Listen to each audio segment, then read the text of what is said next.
Welcome back, everybody, to WWTA News. Thank you for returning again to hear what this crazy guy's got to talk about. Obviously, I got some news today, so I hope you all are ready for some news. And I saw so much news that I have to report on that I haven't done for a while because I've just been busy. So I'm gonna go ahead and get into it. But before I get into this news, start reporting on the stuff that I found and I'm looking at.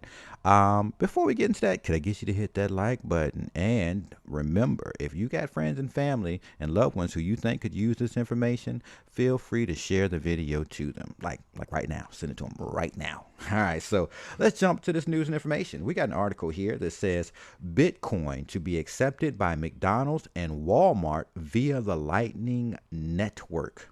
Really? This sounds interesting now, doesn't it? Wait a minute. What did you say? Yeah. Bitcoin to be accepted. McDonald's and Walmart via the Lightning Network. Woo. It says Jack Mallers, founder of Zap, is bringing Bitcoin back to its roots with an announcement that his Lightning Network wallet, Strike, has partnered with Shopify, NCR, and Blackhawk Network. According to Mahler's, any website that uses Shopify, online card transactions can now process payments using Bitcoin's Lightning Network. The partnership is live right now and a massive step toward the mass adoption of Bitcoin. During the presentation, a slide appeared listing some of the biggest retailers in America, including McDonald's, Walmart, Home Depot, and Best Buy.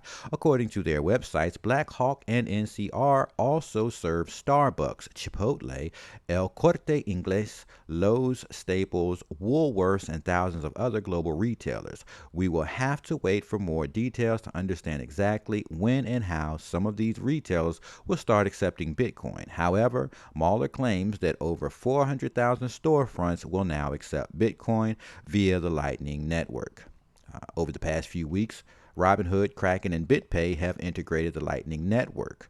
The Lightning Network is a layer 2 solution for the Bitcoin blockchain that uses smart contracts to settle payments instantly. With meager fees, it promotes using Bitcoin as a digital currency rather than concentrating solely on its function as digital gold. Much focus has been on Bitcoin acting as an inflation hedge and a competitor to gold. It also says the Lightning Network allows Bitcoin to scale to also compete with every fiat currency on the planet. Instantly settling payments with close to 0% fees is hard to compete against.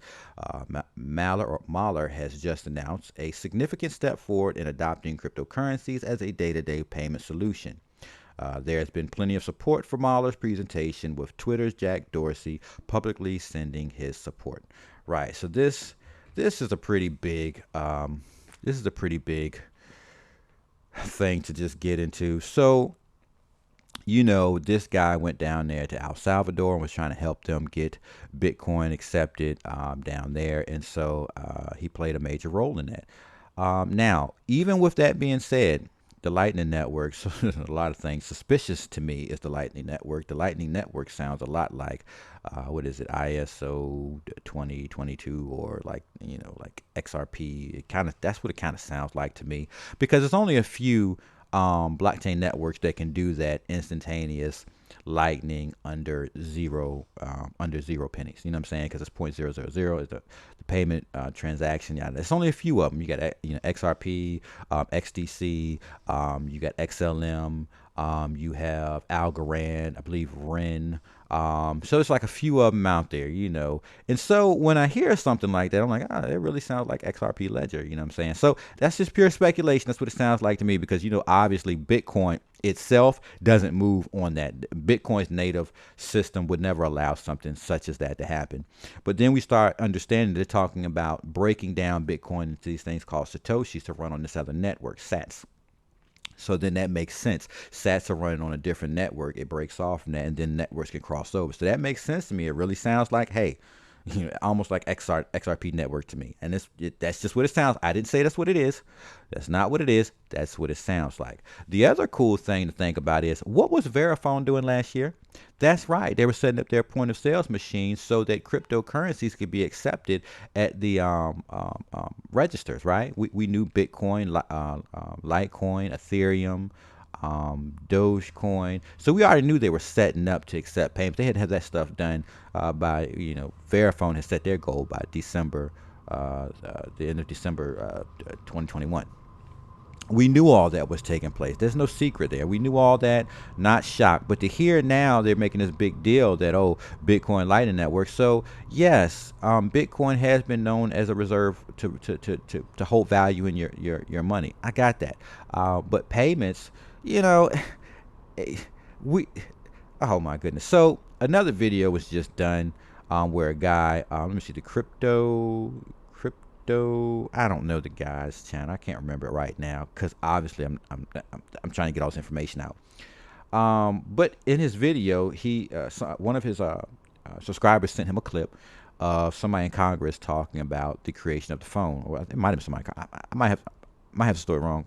Somebody was explaining where the phone came from, the phone's creation, and it was government, it was military, right? So military phone, military internet, military GPS, military messaging system, all this stuff comes from military, and I believe it's United States. Now let's think about this.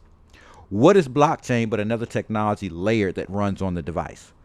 Do you think that the military of the United States has brought to you the creation of blockchain? Do you think maybe that's what that is? I saw, oh gosh, years ago, when I first got into the space, there was a patent by the United States government to use a technology just like blockchain today, which we know there was a patent for it back in like the 50s or the 60s or 60s or something like that. But that was years ago when I saw that. I just can't pull. If I could pull that video up, I'd bring it to everybody's attention.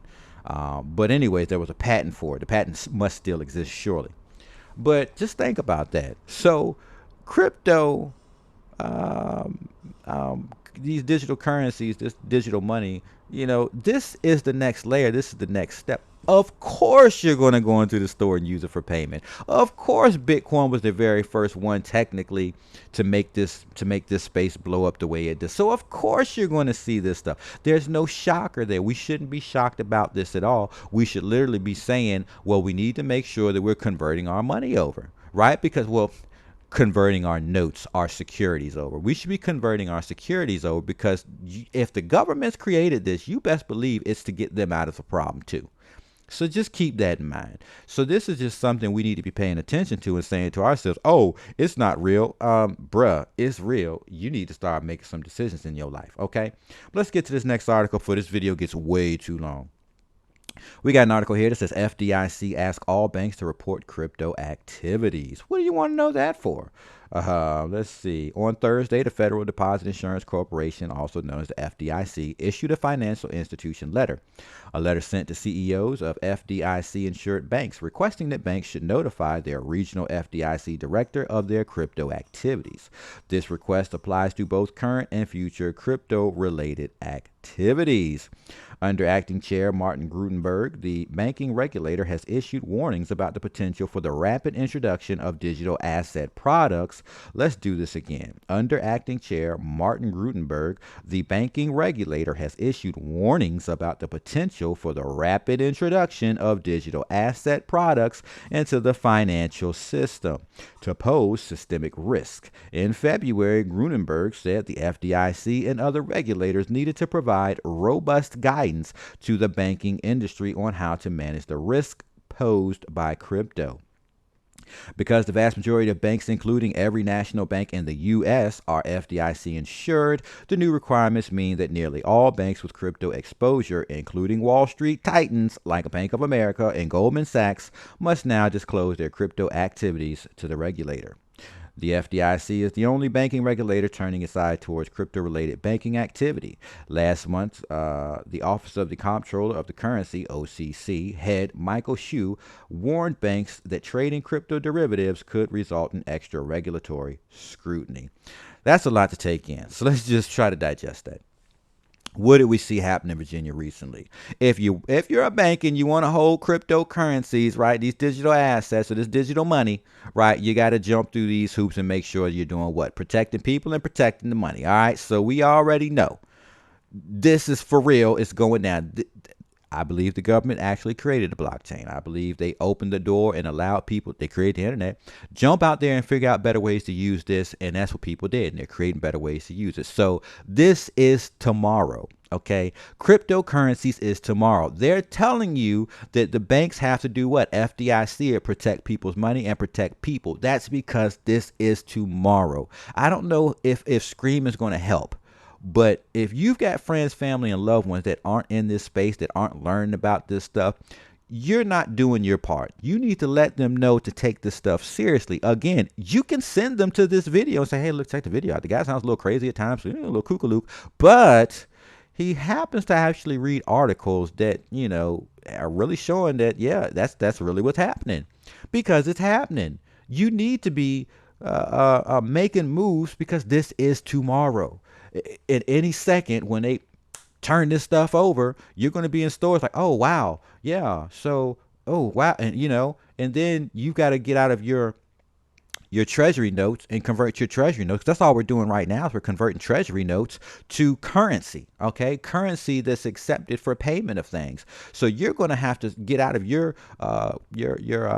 treasury notes and bank notes and convert that into currency. And who knows how many treasury notes it's going to take to convert into these currencies, so that you can then have something to make actual payments with. Okay, that's major.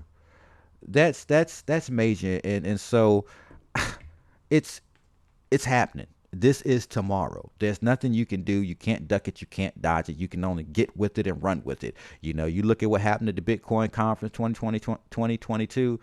Bruh, man, was on stage like, yo, it is happening. You know what I'm saying? You can either get with it or get left. These are the facts. You got all these people that are in higher places making these moves, yet we're sitting here quiet, talking amongst each other about insignificant things and not planning for the future. I don't know what else I can say about that. You know what I'm saying? I don't know. I don't know. My hands are just throwing my hands up. I don't know, bro. Bro, I don't know what you're going to do, bro.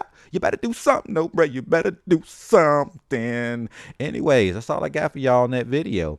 Look, I hope y'all liked the video. I hope you got something out of it. I hope that you liked it enough to share it with family and friends and those loved ones to help them move forward as well. Of course, if you got any comments, you can drop them down below. And look, I will catch you all in the next video.